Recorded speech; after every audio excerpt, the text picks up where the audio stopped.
జీవితం మరియు మృత్యు అంటే ఏమిటో ఈరోజు నేను పూర్తిగా వివరించదలుచుకున్నాను. పుట్టినప్పుడు మనం చిన్న పిల్లలుగా ఉన్నప్పుడు పుట్టగానే పెద్దలు మనకు పాల సీసా ఇచ్చి అలవాటు చేస్తారు. మన పెద్దలు మనకు చిన్న పాల సీసా ఇచ్చి పాల బాటిల్, ఆ బాటిల్ని అలవాటు చేస్తారు. అదే కొంచెం పెద్దగా ఎవరికంటే స్కూల్కి వెళ్ళేటప్పుడు వాటర్ బాటిల్ ఇచ్చి మనకు స్కూల్కి పంపుతారు. ఏంది? Water bottle.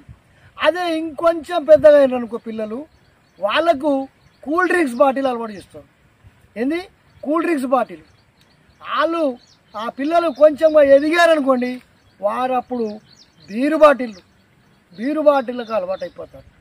ఇంకా కొంచెం వాళ్ళు ఎదిగారనుకోండి, అప్పుడు మద్యం బాటిళ్ళకు అలవాటు అయిపోతారు.